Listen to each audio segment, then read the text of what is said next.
Good day, Ma'am Sabas, and to my fellow groupmates. I am Haname E. Jongay, a student nurse from BSN1D. And today I am going to demonstrate the proper way of assessing the PVS or the peripheral vascular system. But first, let me define the PVS and cite its purpose. So, a peripheral vascular examination is a medical examination to discover signs of pathology in the peripheral vascular system. It is performed as part of the physical examination or when a patient presents with leg pain suggestive to a cardiovascular pathology. And its purpose is to provide valuable information on general health status and can help to determine the status of arteries as well as the veins.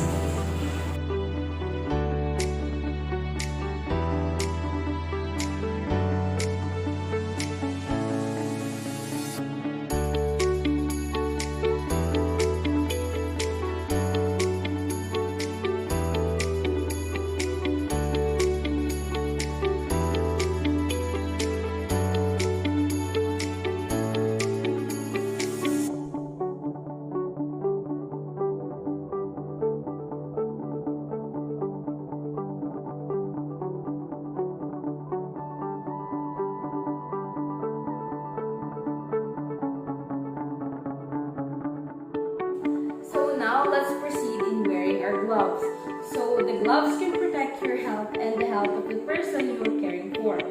They help keep germs and infection from spreading to you and to your client. So now let's proceed in wearing it.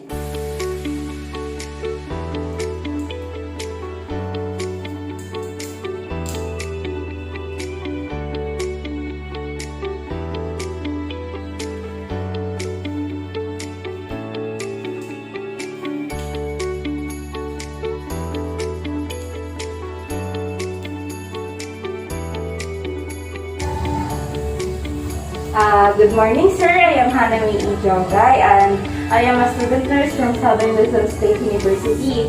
And today po, I am going to assess your PVS or your peripheral vascular system. But before starting with the procedure, I first going to draw your curtains to provide you some privacy, okay?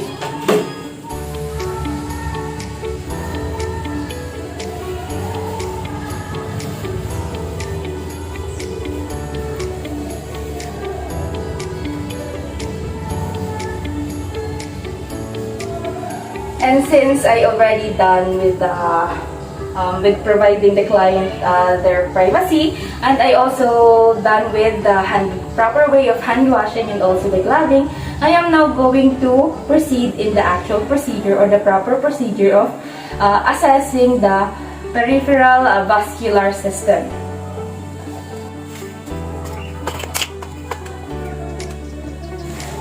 And for the first procedure, sir, I am going to inspect bilaterally for size, presence of edema, and venous patterning. So I am going to do your top sheet. Okay. I'm going to proceed now, sir.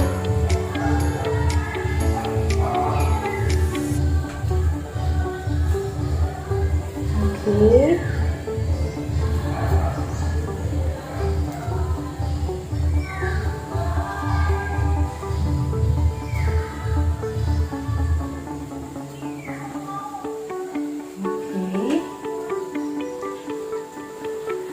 So, as I've inspected, the size is in normal state. There is no sign of swelling or tenderness.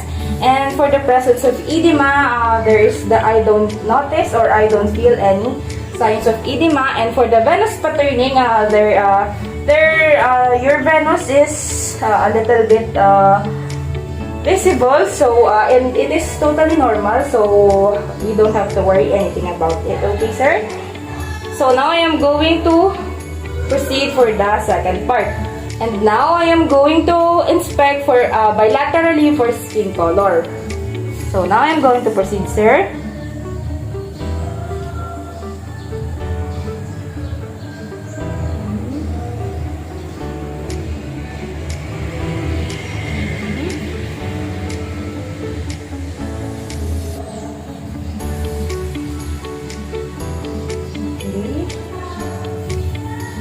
And for the skin color is in normal state.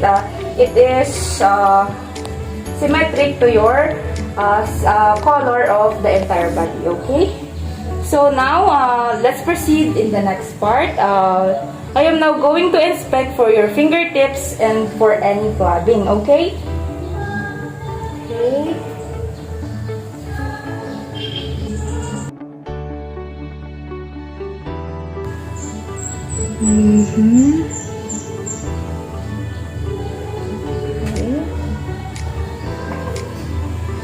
So upon inspecting the fingertips, I don't see or I don't notice any clubbing.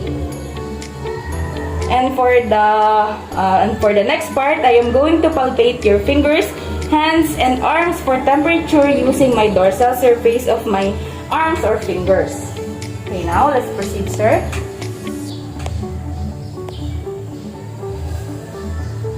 Okay, done.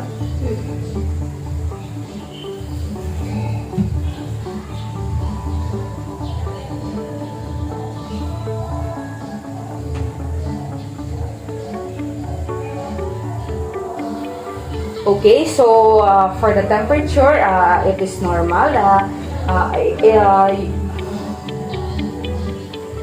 And for the temperature, it is normal, so we don't have to worry anything about it.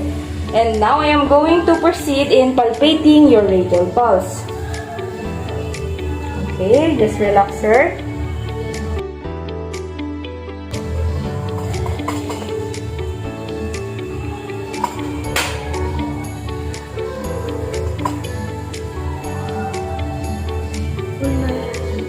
Okay, now I am going to palpate your ulnar part.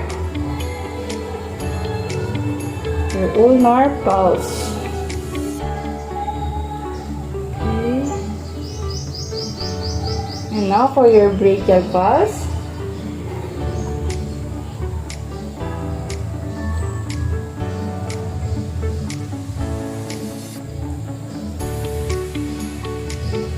Okay.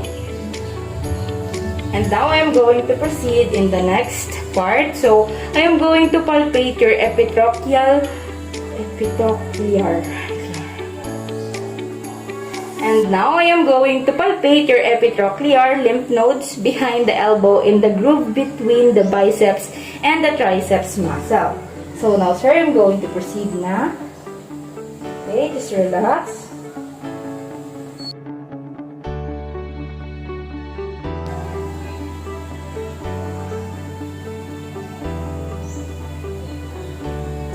Okay.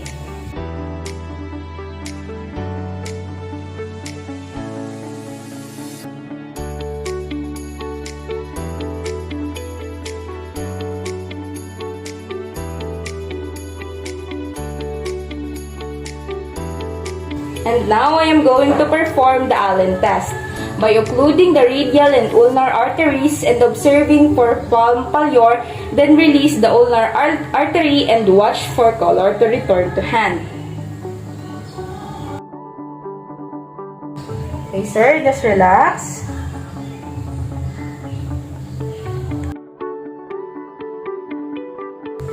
Relax, sir.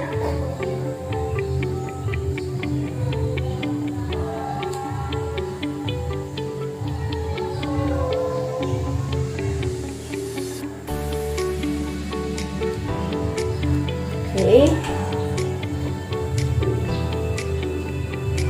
And so upon performing the Allen test, your radial and ulnar artery goes back to its normal color after I release my finger. So it is totally normal.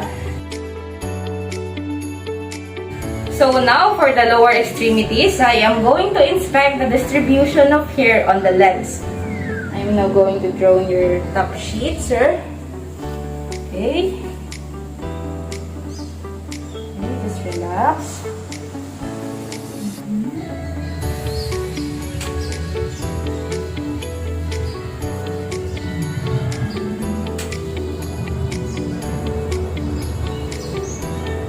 Okay. And now I am going to inspect for any lesions or ulcers.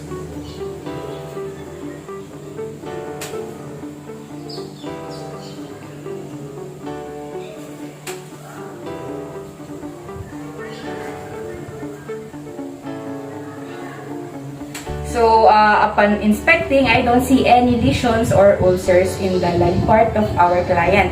And now, I am going to inspect for edema, and if edema is noted, palpate the edema and note the grade. Okay.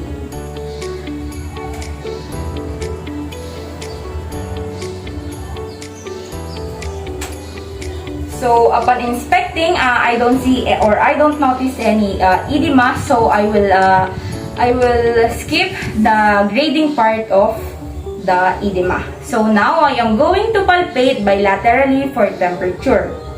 So now, sir, I'm going to proceed again. Okay.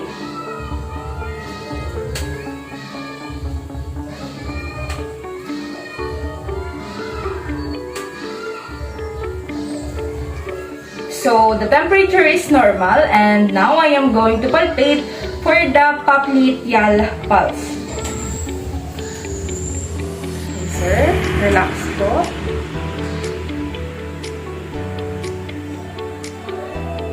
Both ba? Isa lang.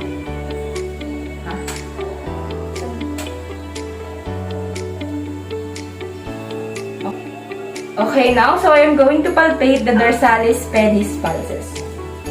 So now, sir, I'm going to touch your foot. Just relax, sir.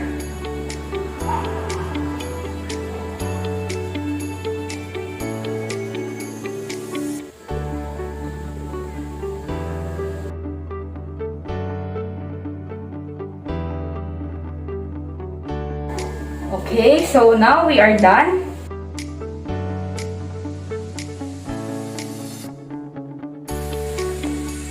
So now, we are done in assessing the PVS of the client. And now I am going to proceed in recording the findings. Okay.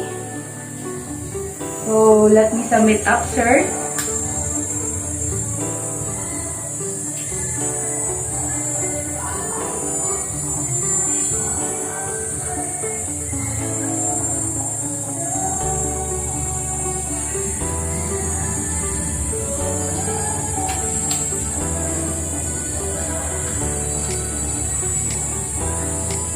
And once again, I am Nurse Hannah from Southern Luzon State University.